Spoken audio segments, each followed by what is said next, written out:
आज श्रावणाचा पहिला सोमवार। आज संपूर्ण महाराष्ट्रामध्ये शंभू महादेवाच्या मंदिरात दर्शनासाठी भाविकांची मोठ्या प्रमाणात गर्दी पाहायला मिळते। आज आपण आहोत साताऱ्यातील माहुली या प्राचीन अशा ठिकाणी आहोत। या ठिकाणी वेण्णा आणि कृष्णा या नदीचा संगम या ठिकाणी होतो आणि याच ठिकाणी एक प्राचीन असं शंभू महादेवाचं मंदिर आहे। याची यात्राही मोठ्या उत्साहात भरते आणि आज श्रावणी सोमवार निमित्त या ठिकाणी मोठ्या प्रमाणात भाविकांनी गर्दी केलेली आहे। आपल्यासोबत काही भाविक आहेत, आपण भाविकांशी थोडीशी चर्चा करणार आहोत। त्यांच्या काय भावना आहेत, आज पहिला सोमवार आहेत, कसं वाटलं त्यांना आज महादेवाचे दर्शन घेऊन, याबद्दल चर्चा करणार। तर काय सांगाल, आज दर्शनासाठी आले माहुली या प्राचीन मंदिरात दर्शनासाठी आले, काय भावना आहेत? काय ना, श्रावणातला पहिला सोमवार आहे, त्यासाठी दर्शनासाठी आलो होतो कॉलेजवरून। कसं वाटतं तुम्हाला या ठिकाणी येऊन? प्रसन्न वाटतं, प्रसन्न वाटते। आपल्यासोबत काही महिलाही आहेत, आपण त्यांच्याशी चर्चा करू। ताई, काय सांगाल, कुठलं गाव, तुम्ही कुठून आलात, महादेवाच्या मंदिरात दर्शनासाठी आलात, काय सांगाल? आम्ही सातारमधून आलो आहे। आज श्रावणी पहिला सोमवार, त्यामुळे मंदिरात आम्ही दरवर्षीच येतो। प्रसन्न वाटतं, खूप छान वाटतं मंदिरात येऊन। इथं निसर्गरम्य वातावरण आहे, छान वाटतं। सातारा शहरामध्ये सुद्धा प्राचीन अशी बरीचशी कृष्णेश्वराचं मंदिर आहे किंवा इतरही मंदिर भरपूर आहेत। असं असताना सुद्धा तुम्ही साताऱ्यातून जवळपास 5 किलोमीटरचा प्रवास करून या ठिकाणी आलाय, काय सांगाल? काय नाही, नेहमी आम्ही येतोच। छान वाटतं इथं, एक श्रद्धा, हां, परिसर आवडतो इथला आणि निसर्गरम्य वातावरणात छान वाटतं इथं। पावसाळी समोर हा वेगळा एक आनंद तुम्हाला या ठिकाणी, काय सांगाल? काय सांगाल, नाव सांगा, कुठलं गाव तुमचं, कुठून आला? आम्ही गोजेगावचं आहे, पण आम्ही इथंच राहतो सातारमध्ये। हे मंदिर खूप पुरातन आहे आणि ह्याचा एक ऐतिहासिक वारसा पण आहे आणि हे खूप छान मंदिर आहे। छान वाटतं इथं येऊन आम्हाला। इथे येऊन छान वाटतं, दर्शन घेतलंय, कसं वाटलं? प्रसन्न वाटतं, काय सांगाल? छान वाटलं। आजी, काय सांगाल, नेहमी येता इथं, कसं काय? हो, नेहमी येतो आम्ही। गाव कुठलं तुमचं? सातारा।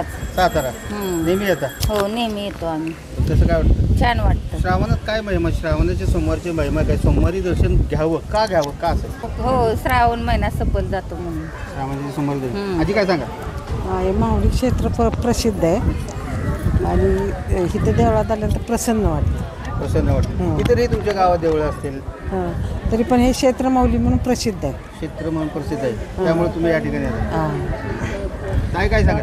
हो, एकदम छान वाटतं। क्षेत्र माहुली हे पहिल्यापासून प्रसिद्ध आहे आणि श्रावणी सोमवार किंवा महाशिवरात्र असेल त्यावेळी खूप गर्दी असते इथे आणि इथे आल्यानंतर मनातले बरेच प्रश्न सुटतात लोकांच्या आणि खूप प्रसन्न वाटतं, खूप छान वाटतं इथे आल्यानंतर। म्हणून लोकांनी आवर्जून यावं इथे असं दर्शन घेण्यासाठी। ऐतिहासिक असं ठिकाण आहे, हो, ऐतिहासिक ठिकाण आहे एकदम। हो, बरोबर। परिसर इतका मोठा सहसा पाहायला मिळत नाही आणि दोन्ही नदींचा संगम इथेच आहे। एकंदरीत सगळीच पर्वणी जुळून येते या ठिकाणी, त्यामुळं या ठिकाणी जास्त गर्दी होते असं। हो, आपल्यासोबत एक आजोबा आहेत, त्यांना काहीतरी बोलायचं, आपण त्यांच्याकडे घेऊ। खूप वेळ थांबल्यात, काय बोलायचं? हे पुरातन मंदिर आहे। ह्या मंदिराचं असं वैशिष्ट्य आहे, जुनं मंदिर आहे। जुनं मंदिर असताना ते ग्रंथात ह्याच्यात सगळीकडे आहे म्हणून तर श्रेष्ठ आहे। म्हणून दक्षिण काशी, काळ येऊन हित्त मारलाय श्रीकृष्णानं, म्हणून हे दक्षिण काशी नाव पडले। वाईला सुद्धा दक्षिण काशी म्हणतात, व्हायचं नाही, पण हिथलं स्थान आहे ते काळ येऊन इथं मारलाय। हिथं मारलेला आहे, श्रीकृष्णाच्या मागे लागला तर श्रीकृष्णाने चुकवून त्याला हिथं आणला बोलवून उद्दिष्टाने। नाव काय? शंकर महादेव आहे मंदिराचं नाव काय तरी असेल ना? हां, शिवशंभोच की हो, शंभोच, काशी विश्वेश्वर। हां, तर आज आपण होतो साताऱ्यातील माहुली या ठिकाणी। या ठिकाणी शंभू महादेवाचे बरेचसे मंदिर आहेत। आता आपण जे मंदिर मोठ्या परिसरात आहोत, हा काशी विश्वेश्वराचा मंदिर परिसर आहे। आपण समोर जो पाहताय तो रामेश्वराचा मंदिर तो पाहता येईल, रामेश्वराचा तो मंदिर आहे। आणि याच्या दुसऱ्या साईडला आपण पाहिलं तर बलभद्रेश्वराचं मंदिर आहे, खाली कार्तिकाचं मंदिर, असे बरेचसे मंदिर एकाच ठिकाणी या संपूर्ण परिसरामध्ये पाहायला मिळतात। व्हिडिओ जर्नलिस्ट तब्येत बाबांसह तरुण भास, सातारा।